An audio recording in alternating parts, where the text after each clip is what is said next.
A partir de este momento, LB80 Canal 10.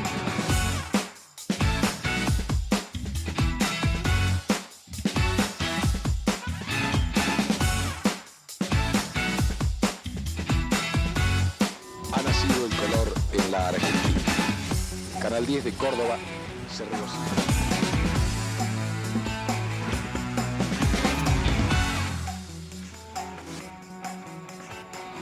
¿Qué tal? ¿Cómo les va? Muy buenas noches. Bienvenidos a los 60 del 10, una nueva emisión de los días jueves.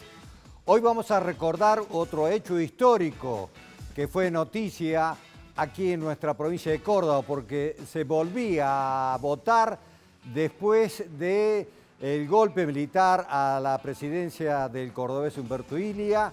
Finalmente en el 73 se llegaba a las elecciones donde en segunda vuelta termina ganando Ricardo Obregón Cano en fórmula con el negro Atilio López. De eso hablamos esta noche. Nos va a acompañar Esteban Dómina, un especialista en economía, político, escritor, historiador. Ha estado en muchísimos cargos, desde diputado nacional, senador provincial, ministro de Economía, concejal y entre tantas otras cosas, incluso hasta presidente de un banco, el vice. Con él hablamos esta noche. Tuvieron lugar entre marzo y abril de 1973. Significaban el restablecimiento de las instituciones democráticas provinciales. Era también el regreso del peronismo a las contiendas políticas desde 1955. El Partido Justicialista y la Unión Cívica Radical se presentaban como las dos grandes opciones. Esta noche repasamos las elecciones a gobernador del 73. ¿Qué tal, Esteban? ¿Cómo estás? Muchas gracias. Muchas gracias por tu tiempo, por llegar hasta acá y No, al compartir revés, gracias a vos, con Dani, nosotros. porque evocar ese momento que estás presentando está muy lindo, porque es historia reciente, Claro. pero historia al fin, ¿no? Sí, sí, sí. Bueno, y que a vos te debe tocar de cerca, porque vos ya para esa época... Voté, votabas. debuté en las urnas. Yo tengo 70, Dani, Sí. y tenía 20. Claro. Y- ¿Y estabas ya en la juventud peronista? Sí, una sí, cosa sí, así? estaba en integralismo, Ajá. que era ya, se había peronizado. Claro. El mismo espacio donde había estado el gobernador Juan Schiaretti, Claro, entre claro, otros, entre tantos, otros, ¿no? claro. Así que ya militaba así en la universidad, era un momento de mucha participación, muy politizada la Claro, juventud, claro. veníamos con muchas ganas después de esa dictadura, Sí, ¿no? sí, Del sí, sí. Longaniato y todo eso. Bueno, para ponerlo en contexto nada más, porque esto no nació de un repollo, sino que en principio esto se inicia, incluso te diría yo, yendo un poquito más para atrás, a partir del Cordobazo, de lo que pasó en Mendoza, en Rosario, lo que se denominaba por entonces la Revolución Argentina empezó a tambalear. Tanto es así que finalmente Onganía en el 70 lo deponen, la Junta termina poniendo a Levingston, que después finalmente asume Lanusse, pero ya con Levingston allí empezaron Balbín por el lado del radicalismo, e incluso creo que con Paladino habían tenido alguna conversación que era un poco el representante de Perón en Argentina, ¿no? Sí, claro, era el delegado personal, antes de Cámpora. De Cámpora. Y lo que se denominó la hora del pueblo, que querían juntarse en definitiva, ¿no? Algo así fue. Eso fue lo que generó todo este movimiento que termina posteriormente en las elecciones. Así es, y la hora del pueblo fue uno de esos acuerdos muy importantes de ese tiempo que le impidió a Lanusse la trampa, digamos, del Claro. gran acuerdo nacional, porque el radicalismo, en ese momento liderado por Balbín, Claro. bueno, no apoyó una posible proscripción del peronismo. Entonces eso ya generó un ámbito distinto al que venía ocurriendo en la Argentina desde el 55 en adelante, donde Claro. el peronismo no podía participar. Es más, la historia cuenta que un 25 de septiembre del 70, Balbín recibe una carta de Perón, donde palabras menos dice que juntando tienen más del 80% de los votos, que había que trabajar y no ser caña de cañón, de carne de cañón del ejército. Todo eso empezó a movilizar no solamente a los partidos políticos, que hasta entonces estaban proscriptos, sino también a las organizaciones gremiales, con mucha militancia en las fábricas, que esa es otra historia, todo lo que pasó también con la CGT. Pero lo vamos a recordar en imagen, Esteban, un poco, así haciendo una síntesis, esto de lo de la hora del pueblo en los primeros momentos y qué opinaban los cordobeses de eso. Perfecto. La Junta de Comandantes en Jefe ha reasumido el poder político de la nación.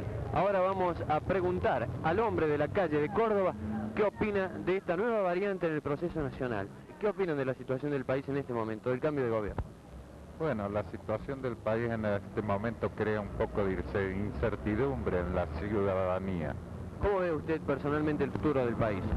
Bueno, lo vería bien si hubiera una salida democrática inmediata. ¿Usted opina lo mismo, señor? Lo veo en el cono de la oscuridad con que se inició en el mes de junio del año 66. ¿La solución es para usted la salida democrática? El cono de la oscuridad la han creado en virtud de tantos desaciertos, tremendos y terribles desaciertos que ha originado este sistema de gobierno. La única, exclusiva solución es la salida democrática inmediata y con carácter de urgencia.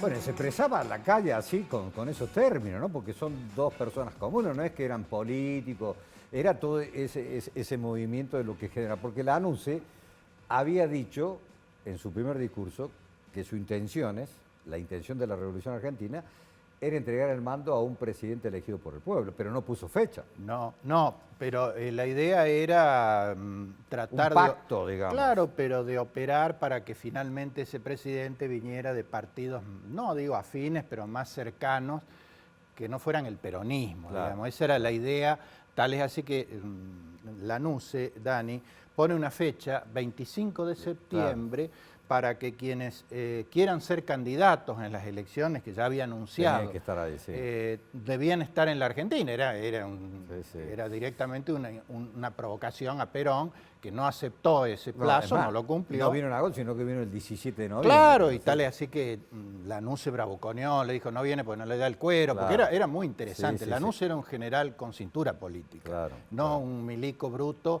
como habían sido la mayoría de estos dictadores. Claro. El tipo tenía cintura y jugaba un ajedrez con nada menos que con Perón. Entonces era muy interesante seguir ese ajedrez, pero a su vez en las calles se reflejaba la movilización, ya la juventud peronista estaba muy movilizada, el lucha y vuelve, la claro, consigna dominante de ese momento, ¿no? Entonces Canal 10 salió a preguntar a los dirigentes ya políticos porque empiezan a movilizarse, entre ellos Antún, que era el dirigente del Partido Justicialista, también a Víctor Martínez, que termina siendo después candidato por el radicalismo, y también a otro dirigente muy conocido, Mercado, de esa época, un gran dirigente también. El Negro Mercado. Sí. Esto decía. Víctor Martínez, ¿cuál es, en su opinión, la forma en que debe instrumentarse la salida electoral? Cerrada la instancia primera o quizás segunda de la denominada Revolución Argentina con la salida del presidente Livingston, debe instrumentarse, como ya lo hemos dicho muchas veces y en forma repetida, la salida institucional en base a una amplia consulta con los sectores políticos que han actuado en la vida del país y la han servido, e instrumentar un estatuto de los partidos políticos a la mayor urgencia. El doctor Julio Antún, dirigente del justicialismo. La Junta de Comandantes ha asumido el poder para restablecer el imperio de la democracia. ¿Qué debe hacer la Junta de Comandantes? ¿Qué pasos debe dar para lograr esa normalidad? Y bueno, la Junta de Comandantes, estos comandantes hace mucho tiempo que están, incluso en el anterior gobierno que ellos derrocaron de Onganía, y ahora acaban de derrocar otro nuevo gobierno. Ellos asumen el poder político, esto demuestran de que tienen la fuerza, y no me explico cómo no se llega a una solución que es muy fácil. ¿Cuál es? Dejar que el pueblo simple y efectivamente se dé sus propias autoridades de acuerdo a su soberana voluntad popular. Y ahora opina para Canal 10 y Radio Universidad un profundo conocedor de la política argentina, el doctor José Antonio Mercado. Este es un momento singular del país argentino. Yo no creo en brujas ni en aparecidos, como dice el refranero español, pero que las hay, las hay. Tampoco quiero cultivar el escepticismo en esta singular hora del país argentino. Loado sea Dios, el señor presidente de la República y el señor ministro del Interior, tan cuestionado, han resucitado los partidos políticos. Los partidos políticos tienen vigencia. Los partidos políticos van a concurrir al comicio sin proscripciones. Los partidos políticos pueden crear la nueva Argentina. Bueno, y eso se debatía no solamente en los partidos políticos, en las mesas de café, todo, porque recordemos, desde el golpe del 66 con Ilia, la gente no votaba. No, y el cordobazo fue el que provocó la salida de Livingston y después el viborazo y finalmente tuvieron que, digamos, abrir el juego, que es lo que estaban diciendo estos referentes. Qué linda, entre paréntesis, Daniel, recuperar estas imágenes, qué bueno, es un tesoro esto que tiene Canal 10. Bueno, y están hablando personas de distintas afiliaciones, porque Víctor Martínez era un peso pesado del radicalismo en ese momento. Todavía Angelos recién aparecía como referente. Era presidente del partido. Sí, ¿no? sí. Era senador o candidato a senador fue después. Y don Julián Tun, un dirigente histórico del peronismo, él tenía un espacio llamado la Mesa Redonda Peronista Permanente. Y era un poco la cara visible del peronismo y el negro mercado del Partido Demócrata, de los conservadores, de los lomos negros, por decirlo de alguna manera. Pero eso pasaba, como bien lo señalaste, al nivel, digamos, de la élite política, como se quiere decir, que se había descongelado porque habían sacado del freezer a los partidos para que participaran en la elección. Pero en la gente estaba el tema, en la gente en los bares, como si vos, en las facultades, en la fábrica, en la calle, en el ómnibus, en todos lados. Bueno, finalmente no se logra esa unidad que pretendieron tanto Balbín como Perón, pero se empieza ya a trabajar tanto. Aparece por primera vez, al menos esta es mi opinión, públicamente, Cámpora, hasta entonces Paladino era un poco más el referente, que empiezan ya también a hablar, todavía no era candidato, simplemente era el delegado de Perón. Bueno, y hablamos, porque vino a Córdoba para esa época, a principios de los 70, y también con Storani, que vendría a ser Storani padre, ¿no? También hombre del radicalismo. Conrado Storani, y esto nos decían. ¿Existe algún acuerdo entre Perón y el gobierno o entre Perón y Lanús? Y en este caso, ¿usted conoce los términos de ese acuerdo? No creo, señor periodista, que exista ningún acuerdo entre Perón y Lanús, ni Perón y gobierno. Perón, entonces ¿usted cree que Perón podría incluso llegar a renunciar a ser candidato de su partido a la presidencia? Sí, Perón sería capaz de ese y de cualquier otro género. Puesto a deponer posiciones personales, a deponer ambiciones personales que podrían ser muy lógicas en aras de lograr en la Argentina un acuerdo para la salida institucional. Perón no ha tenido nunca ambiciones personales.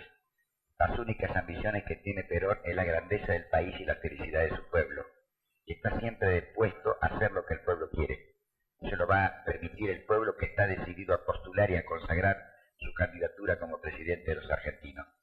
Usted todavía es el representante de Perón Pérez en el nucleamiento, en la coincidencia política, la hora del pueblo, y en ese caso usted está capacitado para entender sobre los términos de la salida electoral. Yo, señor, lo único que aspiro es no tener plenos poderes en la delegación que ejerzo. Lo que aspiro es tener siempre la confianza que trato a través de mis actos de inspirar en el jefe del movimiento. Doctor Conrado Storani, ¿cuál es el papel que debe jugar el radicalismo según la posición de Córdoba en la hora del pueblo y en el gran acuerdo nacional a que convoca el gobierno?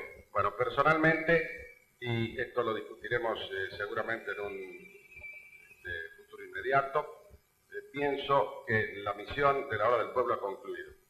Ha concluido porque nosotros nos acercamos a los distintos grupos políticos, partidos y movimientos desde 1966 en adelante, con el objeto de romper las falsas antinomias que en el país existían, de terminar definitivamente con también las falsas divisiones de las mayorías del pueblo argentino, elaborar un programa común de pautas y bases mínimas en el campo político, social, económico y cultural, y estas pautas se han logrado.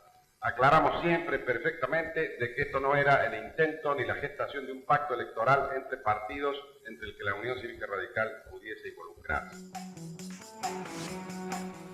Y a partir de que pasa el tiempo, empieza a generarse este tipo de cosas, ¿no? Sí. Divisiones incluso dentro de los que estaban de acuerdo, dentro del mismo partido, ¿no? Del radicalismo, termina haciendo una interna Alfonsín con Balbín. Sí. Eso va a precipitarse después del regreso de Perón el 17 de noviembre de 1972. Allí Perón le junta la cabeza, por decirlo vulgarmente, a todo el mundo, salvo los partidos muy ligados al régimen, como la Nueva Fuerza, esas cosas. pero todo el resto del arco político acude. A ese momento pertenece el abrazo Perón-Balbín, Claro. que tiene un valor simbólico muy fuerte. Dani, era un momento esperanzador. Sí. Todo parecía indicar que por fin la Argentina podía encontrar el rumbo, si no de la unidad total, porque eso es imposible, de una comunidad de intereses, de visiones, de objetivos que lamentablemente quedó en el camino. Claro, tanto es así que ese día que Perón, que se queda en Ezeiza, pero al otro día que va a Gaspar Campos, Balbín entra por atrás, por unas cuestiones de seguridad, se dice la historia, pero sale por la puerta del frente, donde tiene una reunión, que es la primera reunión Perón-Balbín, frente a frente. Se habían epistolarmente comunicado mucho tiempo, pero en esa reunión, y es como que allí se define también, hemos hecho el esfuerzo, pero bueno. Fue fundamental, Claro. Dani, porque hasta ese momento el desencuentro era que los propios partidos políticos acudían a los cuarteles, Sí, ¿te acordás? sí, Para claro. que los militares, que tampoco tenían pruritos en salirse del rol natural. Entonces, ese momento que vos estás evocando, bueno, yo diría como la vieja película Casablanca, ¿no? De Humphrey Bogart. Nace, como termina, dice, nace una gran amistad entre Perón y Balbín, tal es así que Balbín es el que despide y nos conmueve a todos. ¿A quién no se le piantó un lagrimón cuando Balbín despide a Vengo a despedir a un amigo y un adversario? Viene, claro. Porque ahí nació una visión común que después no se concretó, pero Perón lo impulsa como candidato a Héctor J. Cámpora, que era su delegado, porque tenía una enorme confianza en la lealtad de Cámpora, ¿no? Que termina Cámpora o Solano Lima, digamos. Y Solano Lima del Partido Conservador, Claro. o sea, un poco para expresar el espacio, y el radicalismo va con sus propios candidatos, la fórmula Balbín-Gamón, Claro, un cordobés, un cordobés, ¿no? claro. Córdoba siempre estuvo muy presente en Claro. estas definiciones nacionales, sobre todo el radicalismo de Córdoba. Claro. De hecho, después en el 83, el vice es Víctor Martínez. va a ser Víctor Claro. Martínez, Y en el Alfonsín. 76 había estado Ilíada, ¿no? Entonces Digamos. Córdoba siempre pisó fuerte la política nacional, sobre todo el Partido Radical, que hasta ese momento ya, bueno, era el que venía gobernando y en determinadas instancias, ¿no? Bueno, vamos a hacer la primera pausa y vamos a entrar de lleno ya en lo que fue toda la campaña, digamos, para las elecciones. Ya regresamos.